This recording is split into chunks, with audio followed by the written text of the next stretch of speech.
This next segment is about a young athlete who refused to listen to doctors and believe what they said when they told her, "You've got to stop playing sports forever."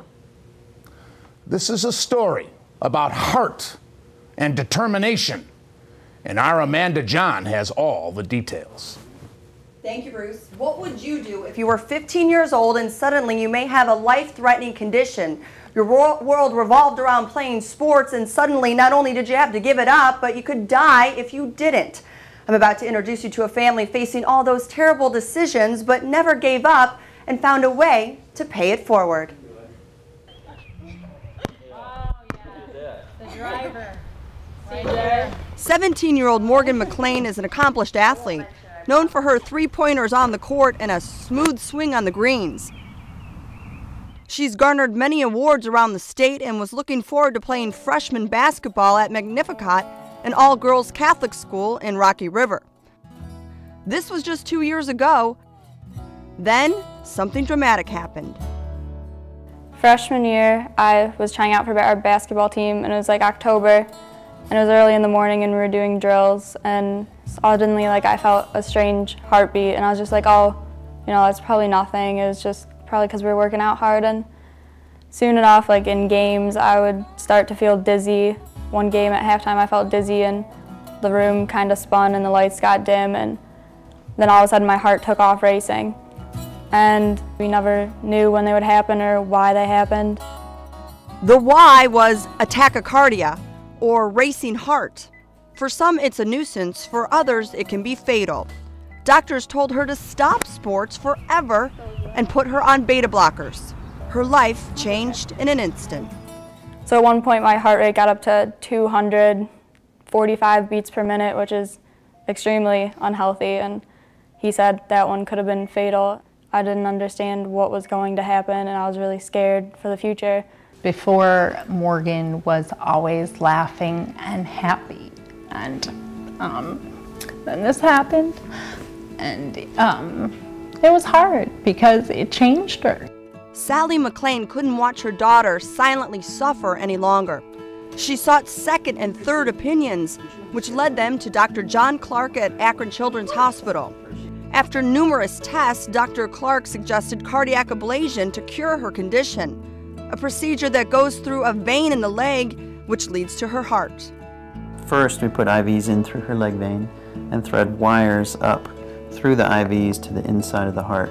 So the wires are sitting inside the heart like this, and they're flexible tip wires, so I can manipulate the tip to any spot inside the heart. And I can see that on three-dimensional pictures that we draw of the inside of the heart. It uses a system like GPS to draw the heart.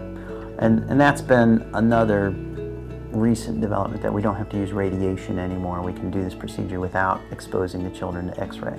One day I finally told myself, I can't sit here anymore and do nothing. I'm 17, I have a purpose in life, I need to do something, I need to get better. So I thought, well, there's doctors who will take care of me if anything happens, I might as well just do it. Behind me is the cath lab where Morgan had her procedure. Years ago, it would have been full open heart surgery. Today, with Dr. Clark, no cutting, and 3 hours later, the heart is fixed. The next day, she's resting at home. We were at the same time able to find where it was coming from, identify the mechanism of it, and fix it. So wonderful outcome, and really exactly what we hope to be able to find for every child. He's the most amazing person I've ever met, and he really gave me my life back. A life she will never take for granted again. As an honors student and entering her senior year, Morgan always wanted to be a doctor. Now, because of Dr. Clark, she's had a change of heart. She plans to be a cardiologist. It's humbling to hear. It's hard to hear, but at the same time, it's why I do what I do. And if I could do that for other kids and other patients, it would truly be rewarding to me. It's like I had to go through something terrible, but I got something great out of it. I got my life back, and I now have the ability to help kids and other people that are suffering too.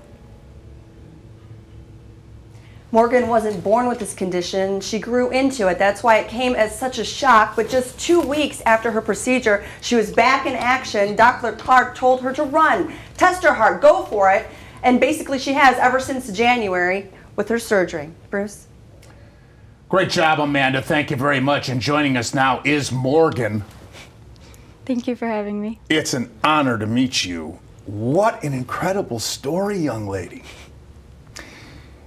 What did your parents say when you decided to become active again? My mom was scared. Both my parents were scared, but they knew after being so long taken away from playing that they had to let me do it. It's what I wanted to do. It's what I needed to do. I've been off for 2 years. I wanted to go play. My mom got nervous every time and she told me not to push it, but Dr. Clark told me to push it, and I did. How scary was it when you felt this irregular heartbeat? Very. I mean, over time I got used to it because it happened so often, but I was terrified because I never for a long time understood what was wrong with my heart. So each time it happened I thought I was gonna die, or this is it. Like, what if it doesn't stop in time? What if something happens? What if I pass out this time? So I was terrified, but I got used to it because it happened so often. I mean, my mom was scared every time more than I was because she was afraid something terrible was gonna happen to me, and so was I, but I got used to it. Before you met Dr. Clark, what did the doctors tell you? That I would die if I didn't stop right away. I couldn't play anymore. It was unsafe. I had to give it all up. I would die if it lasted any longer while I was playing, but I didn't want to believe it. I didn't want to listen to it. So one day I decided not to listen to it, and I went to play anyway, and I ended up having my worst arrhythmia yet that I could have passed away from. But there were 2 years that you were inactive. What was that like? I felt very secluded and withdrawn from the rest of the world that I was used to. I couldn't go watch my team play basketball because it was heartbreaking for me to sit there and know I couldn't be out on that court anymore. But I felt very inactive, lethargic. I didn't really know what to do with myself or to do with my life because sports were my life at that time. You went to classes. Did you bury yourself in your books? I mean, I've always enjoyed school and done my schoolwork, and through everything I did focus a lot on school because it was something I could do at that time, and it's where I was most of the day. And I was more relaxed when I was at school because my mind was off the topic of my heart. I was focusing on learning and studying. My mind wasn't filled with anxiety of what was wrong with me. Morgan, you had to be depressed. You had to be because of the uncertainty of your future and your health. Did you attend parties with your friends? I imagine if you couldn't compete in athletics, you couldn't dance. No, actually, my birthday party, when I turned 15, I had a birthday party up at the country club, and it was a dancing party, and I wasn't really allowed to dance because of my heart condition, so I participated, but not to my full extent, and I still hung out with my friends because they were really what helped get me through everything and get my mind off what was wrong with me. So how did Dr. Clark come into your life? Well, my mom, I went to 2 doctors, and then my mom was researching because she wasn't satisfied with the answers they were giving us because she really wanted to know what was wrong with me. She found videos of Dr. Clark and the things he does online on their website, and she had heard about him before. So she made an appointment, and we went down to see him, and it was the greatest decision we ever made in our life. Now, it was shortly after that you had this procedure? It was about maybe 4 to 5 months because they schedule about 6 months back. So I had to wait a while, and I was nervous. I wasn't really sure if I wanted to get it, but my mom said she would book it, and if I changed my mind, we could cancel it, but I ended up going through with it. Was it painful? No, I was out for the whole procedure when I woke up. I would hope so, you were out, but no after effects? I mean, I was sore, and the anesthesia took a long time to wear off, and I ended up spiking a fever that night, which was probably one of the worst parts, and I couldn't really walk on my leg because that's where they put the catheters in, so I had a big bandage, and it was slightly hard to walk, but I didn't really suffer any pain or discomfort. So it was after that when you were over the soreness that the doctor gave you the green light to try? I had to wait like 2 weeks before I was allowed to do anything, just to make sure everything healed properly, and I couldn't take any blows to the calf site because that could cause internal bleeding. So after about 2 weeks, I was good to go. He said, go try it, go test it out. If anything happens, then you'll be right back in this office, but go try it. So what did you do first, golf or basketball? I went up to the rec in Westlake, and I played basketball with my guy friends from Westlake High School. And at first, I was a little hesitant. I didn't really want to push it because I was still afraid. I wasn't really sure, you know, was I cured, was I not? But I went and played basketball, and everything went well. So you didn't jump right into it in a pickup game or anything. You were just shooting hoops at first, kind of getting acclimated, reacclimated. I mean, I had always shot hoops before I started anything, but then the guys asked me to play, and I was slow at first. I didn't want to run as fast as I could or work as hard as I could, but after I realized I'm okay, that nothing's happening, I can do this, I ran, I played, jumped, shot, and everything went well. Why? Now, your parents weren't there, were they? No. They had to be going insane thinking of you on the I'm court. sure my mom, she hated letting me go up to the rec. She got so nervous and she was terrified. She's like, oh, maybe you shouldn't go. I was like, Mom, I have to go. I want to go play. She's like, all right, make sure one of your friends has my phone number. Like, make sure someone has my number. I was like, all right. And everything went fine every time, but she was still nervous. So when you came home after that workout, you gave them a positive report, and then you jumped right into it full force, or did you kind of ease into it, or?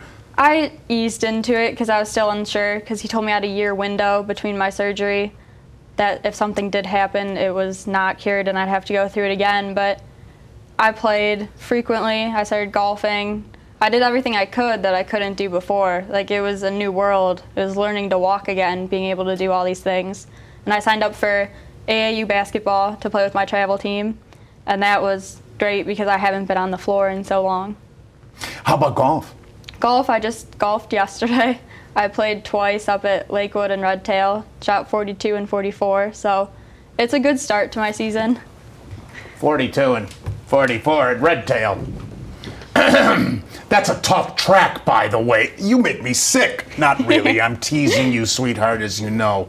I see you want to be a cardiologist because of how much Dr. Clark has meant to you.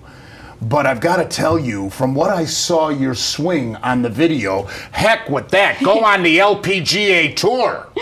Yeah, I would like to golf. I mean, I'm considering playing in college because I've grown up with it so long and enjoy it, but Dr. Clark gave me my entire life back. If he didn't do what he does now, I would probably still be depressed, unable to play, unsure about the rest of my future, but because of him and what he has done for me, I understand what kids have to go through, and going through this myself, I feel like I could really help them and make them feel safe, and that I want to give them their life back too. So that's why I'm drawn to being a cardiologist now. Do you have any brothers or sisters? I have a little brother. He's 9, and he's something. How did you, I mean, the video shows you're a very good basketball player, and again, I'm not kidding about your golf swing, I'm envious. How young did you start playing basketball and learning the swing?